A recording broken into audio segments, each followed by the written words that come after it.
Good afternoon. This is Neil Spate, Thurrock Nub News, and I'm actually standing where once upon a time on a Saturday afternoon at this time there would be a huge sense of anticipation because I'm right in the middle of what used to be Grays Athletic Football Club's ground.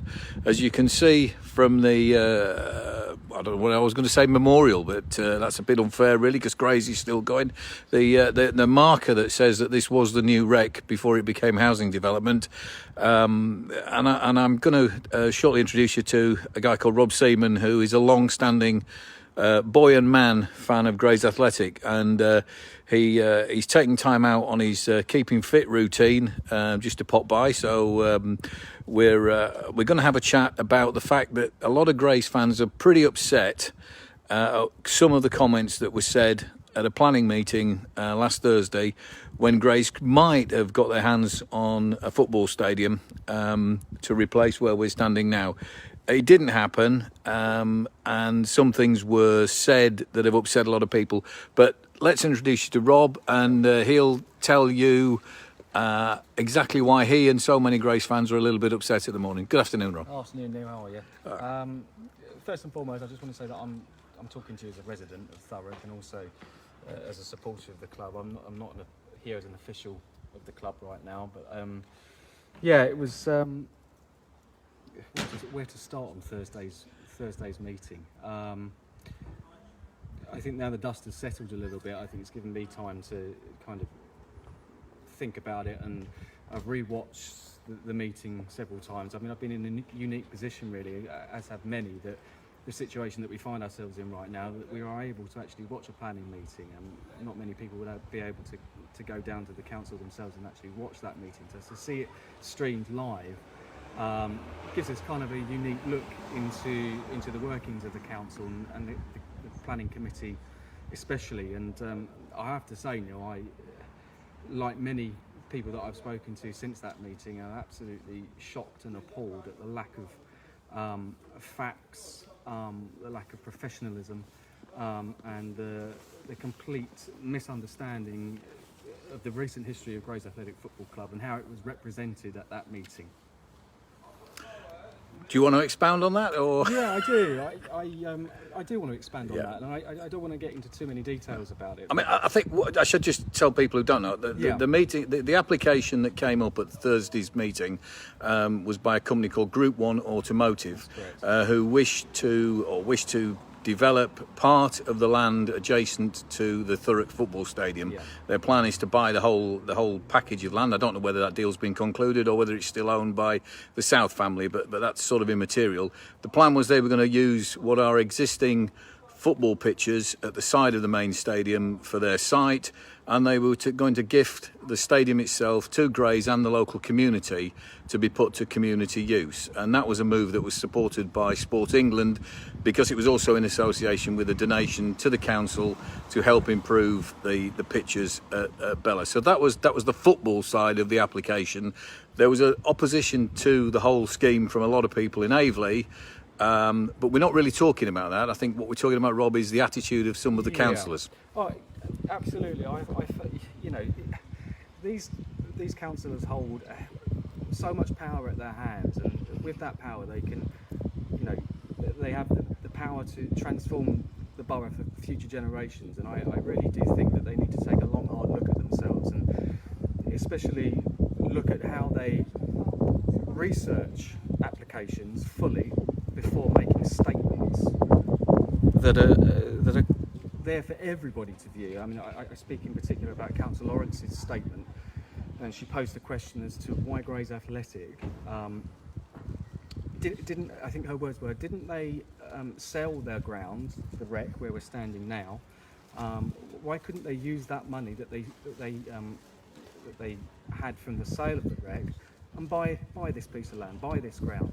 Well, if she'd taken the time to actually research the information, she would have found that, I'm going to say this because I don't think many people actually understand the history of the sale of the rec. So Grays Athletic leased the ground. They didn't own the ground, they leased it from the Billings family. The Billings family owned the new recreational ground, and Grays Athletic leased that land. In 2010, 2009 maybe, the Billings family upped the rent for the lease of the land. Grays Athletic could not afford that. Therefore, the Billings family sold the rec for housing development. This was in 2010. Part of that agreement, or part of the promise, was that the 106 money from the sale of the recreational ground would go towards the funding for a new ground for Grays Athletic Football Club. Now, I know that the club asked Councillor Gerard Rice to investigate this in 2020, and the club posted a statement online on the club website in October of last year, stating that no money from the sale of the rec went towards Grays Athletic Football Club. We did not receive a penny. £516,000 went to the Thurrock Council planning committees, well, not planning committees, but it went to the council, and that money was spread out through various sources. And you can go online, you can see that for yourself. You can go on the Grays Athletic website and you can see that statement there. That's been in public realm for 4 months. 4 months prior to this application took place, and she has the audacity to slander the name of this great club by suggesting that we pocketed the money and that we want a ground for free. Well, if we had all that money, why for the past 11 years have we been ground sharing? If we had that money, we would have bought a piece of land and we wouldn't be having this conversation. We would be in a ground of our own, being used by the community of Thurrock.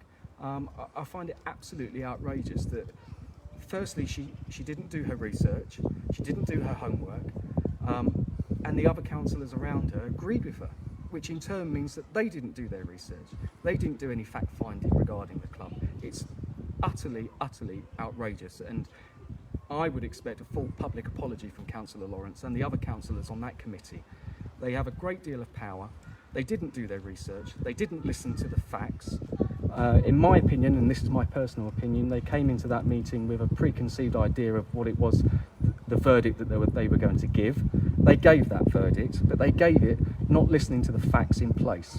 I think as well it's worth pointing out that the vice chairman of the club, a very well respected guy, Glyn Jarvis, Glyn had asked if he could speak at that meeting and expound on the club's position, and he did submit a written statement which hopefully was put before the councils. I don't know whether it was.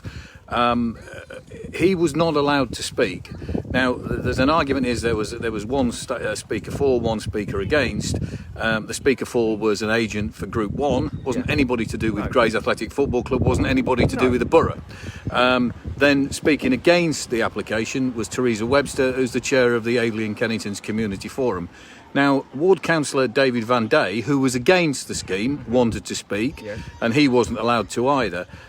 Glyn wanted to speak, and he wasn't allowed to. Now, to me, as an observer, quid pro quo, if you add one against and one for, let them speak, and then you're getting more facts in the public domain. So I think there's an element that council should answer. Why cannot people with a vested interest speak at police planning meetings? Absolutely, Neil. And I think the thing is, if Glyn had been allowed to speak, those untrue facts that were discussed in that meeting would have been put right, and they could have made a more informed decision on the application. Now, I understand that the Greenbelt, we should try and save our Greenbelt. I fully back that, 100%. The area where the land is situated, in my mind, yes, it's Greenbelt, but it's situated between the A13 and the M25. And I understand the Aveley residents' concerns. I do understand their concerns about HGV, but that's an ongoing issue, and Thurrock Council really need to sort that out as soon as possible to make sure that road is made safe and that HGVs don't go down that issue still remains today. Well, regardless of the fact whether the application went through or it didn't, that HGV problem and the lack of enforcement. This is the problem. It's the lack of enforcement. I totally agree. At least also one came up with a solution. I'm not saying it's the best solution, but they did put a solution in place of a turning point, which could potentially have alleviated that problem. Now, if we're looking at it from a planning point of view, then the Auto 1 application should have just been taken as that. Unfortunately, it became more about the football club than it did about the application. I'd like to add as well that Sports England Highways England, Thurrock Council's own Highways Agency and the Environmental Agency had no objection to that land being used as a car preparation centre. I also like to add as well that Councillor Fletcher brought up asked the question of how large was the car park going to be for the football club. Had the football club expanded that car park? Well, if you know your history around Thurrock FC, they ceased to exist in 2018, and as far as I'm aware, that car park hasn't been touched for many years, and I don't believe the capacity has changed for many years. Another councillor, I don't know his name off the top of my hat, said, well, we already have a football club in Aveley. Yes, you do, and it's a very good football club, and we ground share there, and we're very appreciative of Aveley Football Club for allowing us to ground share there. But at the same time, only 3 years ago, Thurrock FC were playing at Ship Lane. So can you not have two football clubs within a close vicinity of each other? Is that not allowed? I just think that the opportunity was missed, and I think that the facts were not researched. They guessed a lot of the information that was being said. The Chief Planning Officer was asked the question of how much would a 3G pitch cost. Now, Auto One, part of the proposal was to give the council £500,000 to replace the pitches that would be lost at Ship Lane, and that would be in the Bellis area. Now, I can tell you right now that he picked the number that he picked out off the top of his head. He guessed, and he did guess because he didn't have it down in front of him, was £900,000, which is ludicrous. A 3G pitch costs around £300,000 to £500,000 to lay. Effectively, you see, what we're talking about is the carpet. That's because the rest of the structure is there. The structure is there, but Auto One were saying, here's £500,000 to replace these pitches that will be lost as part of this new development. I understand the planning committee's concerns when it comes to HGVs and when it comes to pollution and when it comes to building on Greenbelt. But the following agenda, Councillor Lawrence said, this is item 8 on the agenda, said about the land that would have housing be built on it between Farmers College and Woodside. Well, it's just a strip of grass, isn't it? I mean, that's what we're up against. And these people need to be held to account. They hold great power. And without actually having the facts in front of them, how can you form an informative view? If I went for an interview and didn't know about the company that I was applying for, I would be seen as not finding out the knowledge beforehand. And that's exactly what they've done. They didn't find out the facts. They made statements that were hugely untrue about the football club, and in my opinion, they've slandered the good name of Grays Athletic Football Club, and nothing more than a full apology from Councillor Lawrence and the other councillors is acceptable. And I expect the council as well to look into this. I expect the council to go to the scrutiny committee and look into this. I think the club chairman, Steve Skinner, is actually putting a formal letter of complaint in on behalf of the club. So, and this isn't just my view, Neil. I follow Grays on Facebook and Twitter, and I've read hundreds of comments, literally hundreds of comments, and that's no word of a lie. Hundreds of comments saying how shocked and appalled they were at how this meeting was handled. The language that was used, the demeanour of the councillors, in a way it was pure arrogance that they think that they can just turn up and decline or approve something without prior knowledge of the application and everything that's part of the application. And Grays Athletic was part of the application. The Chief Planning Officer said it's not part of the application. Well, it is. It is part of the application. That football club, that ground now, will sit there idle. It will sit there idle. And it's a great ground. And we could have used it. And it could have benefited the entire community. Well, I mean, whether Group 1 walk away or whatever, we don't know. I don't know. They basically said the threat that this is a one-time offer to the borough, and we're going if we're gone. So you never know what's around the corner. I think Steve said in his piece that he posted earlier on that there've been a number of false dawns for Grays Athletic over the past decade. Let's just hope that the next time there is a dawn, it is fulfilled. Thank you for your time, for speaking to me, putting the view of the fans. I know from the number of people that are watching this that have made comments already, and thank you for that, that this is a huge matter of local interest. As I say, best wishes to you and to all the people who support Grays Athletic, and as I say, it's approaching 3 o'clock. This is what we've got now.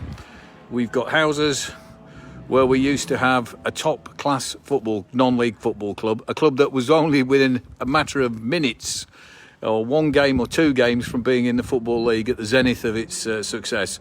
But as I say, thank you. Thanks to the Grays Athletic supporters for looking at Thurrock Nub News and following this story. And please put your comments, as I'm sure you will, and we'll share them with everyone. Thank you very much.